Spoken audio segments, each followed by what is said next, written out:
जंतर मंतरवर आंदोलकांची गर्दी, रात्रभर पावसात आंदोलन। उद्धव ठाकरे यांच्याकडून रात्री जंतर मंतरवर आंदोलकांची भेट घेतली गेली।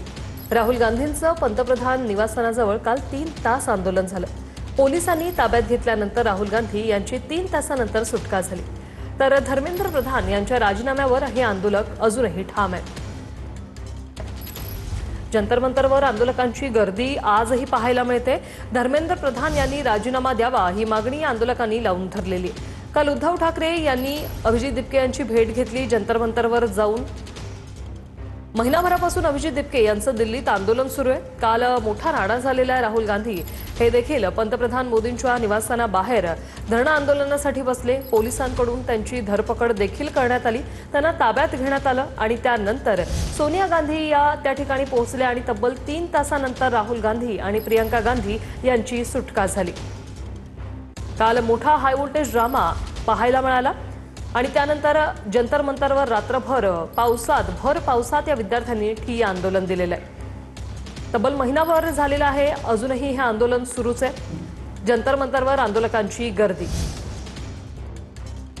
वरती सध्या आपण पाहू शकतो की सगळी आंदोलनं जी आहेत ती सध्या जंतर मंतर या परिसरामध्ये होताना पाहायला मिळत आहेत। या ठिकाणी मोठ्या संख्येने तरुण वर्ग जो आहे तो या ठिकाणी जमलेला आहे आणि या सगळ्या तरुण वर्गांची जेवणाची, त्यांच्या पिण्याच्या पाण्याची सोय जी आहे आणि त्यांच्या राहण्याची व्यवस्था जी आहे ती वेगवेगळ्या स्वयंसेवी संस्थांकडून होताना पाहायला मिळत आहेत। आपण पाहू शकतो की सचखंड फाउंडेशन जे आहे ते या ठिकाणी सचखंड फाउंडेशनच्या द्वारे हे सगळं जेवणाची व्यवस्था जी आहे किंवा काही सेवा देण्याची व्यवस्था है ती या संस्थेतर्फे होताना पाहायला मिळत है। कितने दिन से आप ये पूरा सेवा जो है वो सचखंड फाउंडेशन से दे रहे हो? मेरा नाम सुरेंद्र है। जब से ये प्रोटेस्ट शुरू हुआ है तब से सचखंड सेवा कर रहा है। यहाँ पे इनको जो भी सेवा चाहिए, खाने की, रहने की, दवाइयाँ, पानी, सब कुछ। प्रोटेस्टर की रहने की कहाँ पर?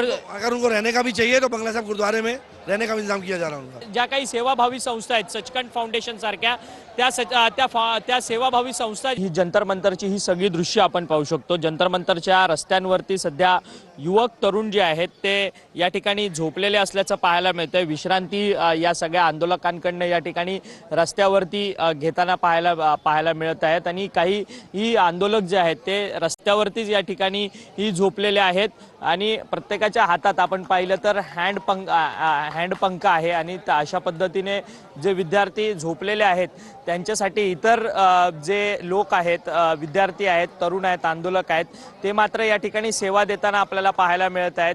त्यांना कोणत्याही प्रकारची गरमी होऊ नये याकरता पंखा जो आहे तो हवा जो आहे त्या सगळ्या हँड पंख्याद्वारे मारण्यात येताना आपल्याला या ठिकाणी पाहायला मिळतोय। मोठ्या संख्येने विद्यार्थी जे आहेत, तरुण जे आहेत ते या सगळ्या आंदोलनामध्ये सहभागी झालेले असल्याचं आपल्याला पाहायला मिळतंय। व्हिडिओ जर्नलिस्ट विनोद अक्षय मंकणी, TV9 मराठी, नवी दिल्ली।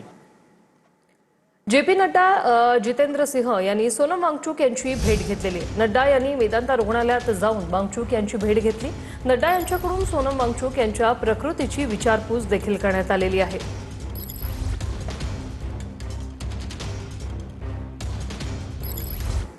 राहुल आणि प्रियंका गांधींची तब्बल 3 तासांनंतर सुटका। छत्रसाल स्टेडियम पोलिसांकडून राहुल गांधी यांची सुटका करण्यात आलेली। अखिलेश यादवांसह ताब्यात असलेल्या सर्व आंदोलकांची सुटका झाली। मोदींच्या निवासस्थानाबाहेर ठिय्या केल्यानं त्यांना ताब्यात घेतलं होतं। दरम्यान काही वेळापूर्वी सोनिया गांधींकडूनही मंदिर मार्ग पोलीस स्टेशनला जाऊन प्रियंका गांधींची भेट घेण्यात आली। प्रियंका गांधींनाही सोडण्यात आलंय।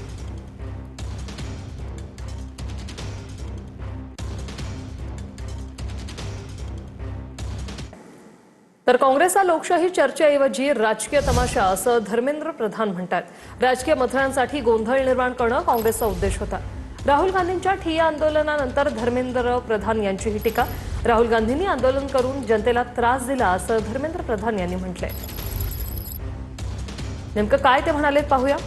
राहुल गांधी आणि काँग्रेसने पंतप्रधानांच्या घराबाहेर धरणं आंदोलन करून जनतेला त्रास दिला। स्थापित सुरक्षा नियमांकडे दुर्लक्ष केलं। सरकारने सर्वसमावेशक चर्चेसाठी आपली तयारी दर्शवल्यानंतरही